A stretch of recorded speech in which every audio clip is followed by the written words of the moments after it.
اور پھر دیکھیے طلب العلم فریضۃ کا کیا مطلب ہوا کہ بچہ نابالغ ہو نماز کے احکام اسے آنے چاہیے، روزے کے احکام اسے آنے چاہیے، زکوٰۃ فرض ہونے سے پہلے زکوٰۃ کے مسائل اسے آنے چاہیے، شادی ہونے سے پہلے شادی کے تمام تر حقوق بیوی کے کیا ہے یہ اسے معلوم ہونے چاہیے، شوہر کے کیا ہے یہ بچی کو معلوم ہونا چاہیے، اور طلاق دینے سے پہلے طلاق کے مسائل معلوم ہونے چاہیے، پھر مسائل الجھتے نہیں ہیں۔ دینی طور کے اوپر میں آپ سے عرض کروں، ایک دو مثالیں آپ کے سامنے رکھتا ہوں، نہایت حساس، شاید بہت سے لوگ نے یہ مسئلہ بھی پہلی بار سنیں گے۔ شریعت مطہرہ کا ایک نہایت حساس مسئلہ، دو مسئلے میں آپ کے سامنے ڈسکس کرتا ہوں کہ علم ضروری کیوں ہے اور کیوں آقا نے ارشاد فرمایا ہو تو عالم لوگو عالم بنو۔ ایک سیدھا سادہ مسئلہ ہے ہمارے یہاں،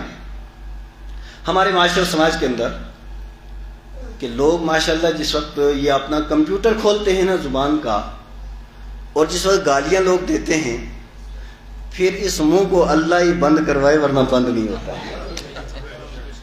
مصطفیٰ کریم علیہ السلام کی حدیث صحیح بخاری، آقا ارشاد فرمایا سباب المسلم فسوق، مسلمان کو گالی دینا گناہ ہے، اور قرآن کہتا ہے والذین هم عن اللغو معرضون، کہ سچا پکا مسلمان وہ ہے جو لغویات سے پرہیز کرتا ہے۔ اور پھر گالیوں کے اندر، یہ گالیاں سماج کے اندر تو چلتی رہتی ہیں، مجھے ایمانداری سے کھنیتر والوں میرے ایک سوال کا جواب دو، ہمارے گھروں کے اندر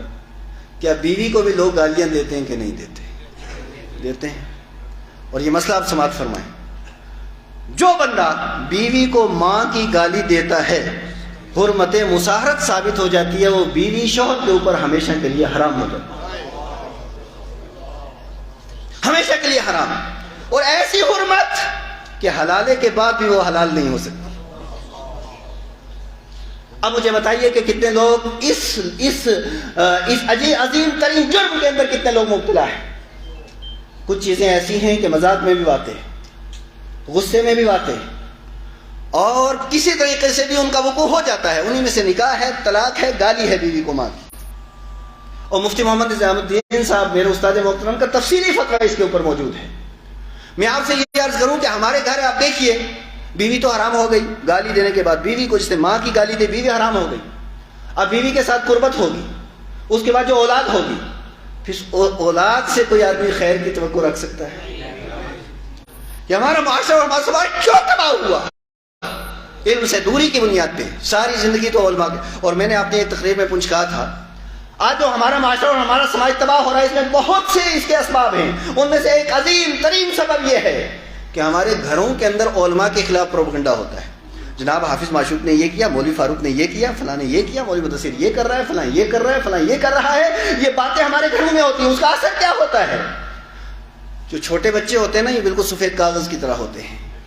ان کے اگر چاہے نا سفید کاغذ کے اوپر آدمی خوبصورت تحریر لکھ دے، اور چاہے تو الٹی سیدھی لکیریں لگا دے، جس کو ہماری زبان میں چریٹ کہتے ہیں۔ سفید کاغذ کے اوپر جو چاہو آپ لکھ دو، اور یہ چھوٹے بچوں کا جو ذہن ہوتا ہے سفید کاغذ کی طرح ہوتا ہے۔ جب باپ، چاچا اور اس کے دوست سارے گھر میں بیٹھتے ہیں، اور بیٹھنے کے بعد وہ علماء کی برائی کرتے ہیں، تو چھوٹے بچے یہ سمجھ جاتے ہیں کہ روئے زمین کا ذلیل طبقہ مولویوں کا ہے، حالانکہ بڑوں کی یہ نیت نہیں ہوتی، وہ صرف برائی من حیث البرائی، بس صرف برسبیل تذکرہ وہ برائی کرتے ہیں، لیکن بچے سمجھ جاتے ہیں کہ اس طبقے کے ساتھ رہنے کی کوئی ضرورت نہیں، اور جب بچے علماء سے الگ ہو جاتے ہیں، وہی آگے چل کے بے دین ہو جاتے ہیں۔ مصطفیٰ کریم علیہ السلام نے ارشاد فرمایا اغدو عالم لوگو عالم بنو۔ اور دوسری بات میں آپ سے بتاؤں، میں عرض کروں، ہمارے گھر کے اندر بچیاں بالغ ہو جاتے ہیں، اور بچہ جب بالغ ہو جائے اور بچی بالغ ہو جائے، اس میں ماں باپ کو بہت احتیاط کی ضرورت ہے، اتنی زیادہ احتیاط کی ضرورت کہ بسا اوقات بیوی یا شوہر دونوں میں سے کسی کے اوپر شہوت غالب آ جائے، اور حالت شہوت کے اندر اگر شوہر اپنی بیوی کے بجائے صرف بیٹی کے ساتھ اس نے ہاتھ لگا دیا، یا غلطی سے اس کا ہاتھ لگ گیا، بیوی ہمیشہ کے لیے اس پہ حرام ہو گئی۔ اور اسی طریقے سے اگر بیوی کو شہوت تھی اور غلطی سے آپ نے بیٹے کے ساتھ اس کا ہاتھ لگ گیا، کوئی نیت نہیں، غلطی سے ہاتھ لگ گیا، تو اس کا شوہر اس کے اوپر ہمیشہ کے لیے حرام ہو۔ کون بتائے گا یہ مسائل ہماری قوم کو؟ ہماری قوم کو اتنی فرصت ہی نہیں ہے کہ مسائل سیکھے جائیں، اور ضروری مسائل سیکھے جائیں۔ اب مجھے بتائیے کہ مسئلہ یہ خطرناک ہے کہ نہیں؟ زور سے اور کتنے لوگ اس کے اندر مبتلا ہو جاتے ہیں، اور پھر معاشرہ اور سماج اور سوسائٹی ہماری تباہ و برباد نہیں ہوگی تو کیا ہوگا؟ وہ معزز سے زمانے میں مسلمان ہو کر ہم خار ہوئے آج تاریخ قرآن ہو کر، قرآن حکیم کو اور تعلیمات قرآن کو ہم نے چھوڑ دیا، دین کی تعلیم کو ہم نے چھوڑ دیا، ذلت کے گڑھے کے اندر ہم نہیں گریں گے تو کون گرے گا؟ آقا کریم علیہ السلام نے ارشاد فرمایا اغدو عالما، لوگو عالم بنو۔ اب اگر آپ بندہ عالم نہیں بن سکتا اور پھر ایک عالم دین کی فضیلت و عظمت کیا ہے؟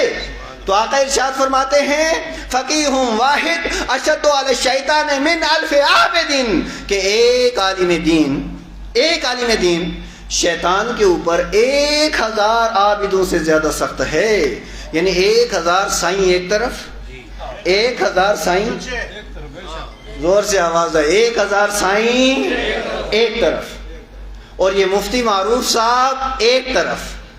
اور تب بھی اگر شیطان ڈرے گا تو ان سے ڈرے گا، 1000 سائیوں کی اسے کوئی پرواہ نہیں۔ یہ حدیث ہے حضور کی،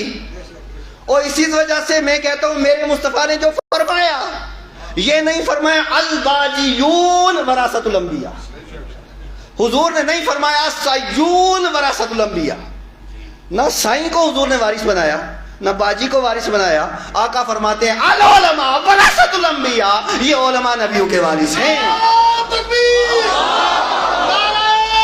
رسالت، نعرہ رسالت، جلسہ دستار بندی، مفتی فاروق صاحب۔ اور جس محفل کے اندر آپ بیٹھے ہیں، یہ علماء کی محفل ہے نا، یہ مفتی علامہ صغیر صاحب کی تقریر ہوگی نا، یہ ہمارے اکابر کے ہمارے علماء کرام نے آپ سے بیان کیا، مفتی سیف اللہ صاحب بولیں گے نا یہاں پہ۔ اس مجلس اور اس محفل کی عظمت اور شان کیا ہے؟ حضرت عبداللہ ابن عمر رضی اللہ تعالیٰ عنہ بیان فرماتے ہیں مجلس فقہ خیر من عبادت 1000 سنہ،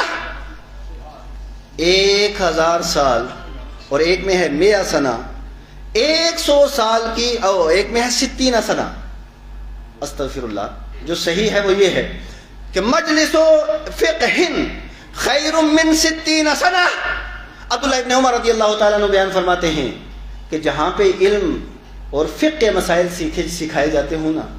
وہ مجلس 60 سال کی عبادت سے بہتر ہے، 60 سال کی عبادت سے وہ مجلس